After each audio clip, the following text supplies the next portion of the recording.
waya markaad eegto dawladda qaabkii marka hore maamulkan ay u gashay tusaale kale mar gooni bay la kulantay madaxweynaha hadda waqtigiisu dhamaaday Axmed Ducaale Geyle Xaaf heshiis gooni bay la gashay ahlu sunna inkastoo heshiiskooda mar dambe uu khilaaf yimid la soo bandhigay heshiis bay iyagu la gashay nidaamka dawladda kolkii hore u martay arimahan galmudug sidoo kula muuqdaadi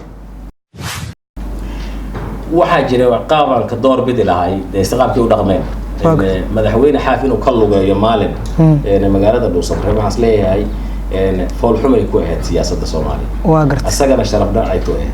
أهل السنة إسقور قويني كوهد. وفر صدق صوت على دولة الصومالي. حدي مركز تاسو تجري وياه. وأما أملك كل عالم الدولة النمدي اللي جسوق يدك الدور بدايين اللي جواي. وحاس له فشل ويني كنت هايو قارو ما هيستنى يدور شق صلاتان.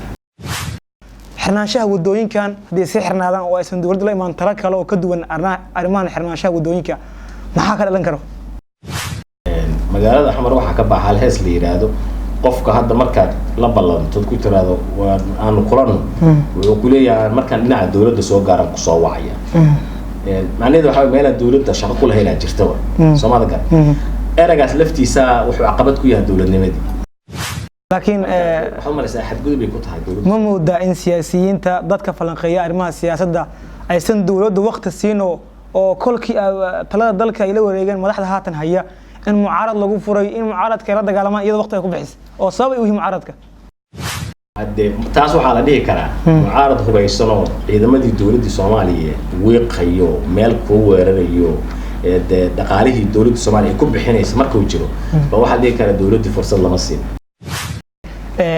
الدولة ده هاتن ثلاثة ذلك هيسا ما لحظة هي وقت يوضحوا كله وياي جوابسي أو دورش على قوان قابين يا إنكستو سياسيين تأدليل يان سيده هاتن حصعدان قاركود إليهن ذلك كان دورش كما دعيسة أديك الدولة ده هذا النظام كي وضو يقاب كي أصعد وذلك إن دورش كده عدمكم مغنيسة والله ما رجيني وحرجيني إن النظام كهذا الوصول نولايت الدولة ده هنجرين صوب باللاودي الدولة ده اعتقاسك صوب باللاودي إن لقال إحنا حتى لقال إحنا عقبات ده ونقول لي يا لو وجه الدورة